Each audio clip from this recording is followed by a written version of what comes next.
Le débat que nous allons avoir sur la dernière réforme des retraites oublie une évidence. Le modèle actuel, par répartition, est à bout de souffle. Dans les années 50, lors de la création du premier régime de retraite, il y avait 4 cotisants pour un retraité. Aujourd'hui, nous avons 1,4 cotisants pour un retraité. Ce chiffre va tomber à 1,2 cotisants pour un retraité en 2070. Les 30 Glorieuses sont bien loin maintenant, le monde a évolué, les conditions de travail également, et notre démographie aussi. Les jeunes cotisants ne sont pas dupes et nous disent « Je sais que je cotise pour rien, le jour de ma retraite, je n'aurai rien ». Par ailleurs, le système tel que nous le connaissons ne prend pas assez en compte ni la pénibilité du travail, ni la volonté de certains de vouloir maintenir une activité partielle ou totale jusqu'à l'âge avancé. Au-delà de la question de l'âge de départ à la retraite, le système par répartition est en sursis. Il faut regarder la vérité en face. Notre population connaît une hausse fulgurante du nombre des seniors et une diminution des cotisants à la retraite. Le système actuel est en faillite, il coûte 350 milliards d'euros par an. Il est même devenu le premier poste de dépenses publiques avec une prévision de déficit pour cette année 2025 de 7,3 milliards d'euros.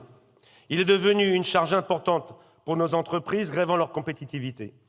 Nous traversons une période de transition pour notre système de retraite. Non, les Français ne sont pas attachés à ce système en réalité. Ils sont ligotés. C'est pourquoi nous avons le devoir de le faire évoluer si nous le voulons, et voire même partiellement disparaître. Nous le devons pour les générations à venir. Nous avons le besoin d'une réforme ambitieuse et réaliste. Une réforme qui n'hésite pas à briser certains tabous sans pour autant remettre en cause le principe de la répartition. Ayons le courage de regarder en face la proposition d'une dose de capitalisation dans les cotisations, pour les cotisants. Cette proposition n'a rien de nouveau. Entre autres, la Suède et les Pays-Bas ont déjà eu le courage de faire évoluer leur système en ce sens.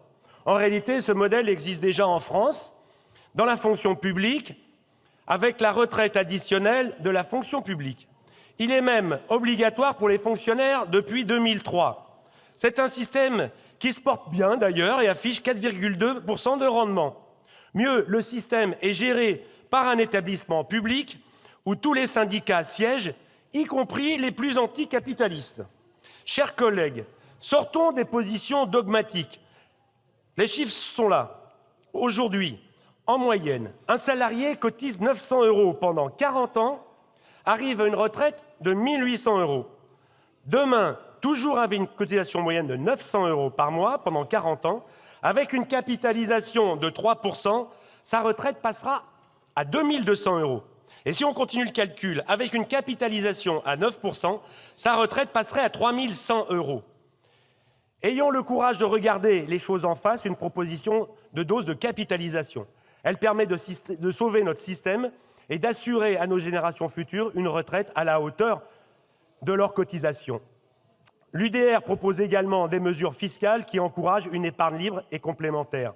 Nos concitoyens doivent retrouver plus de liberté d'investir et de décider proprement eux-mêmes de leur avenir. Ce que nous proposons, c'est d'anticiper la crise et d'offrir un système de retraite plus équitable, durable et pérenne. Pour l'ensemble de ces raisons, le groupe UDR votera contre la proposition de loi.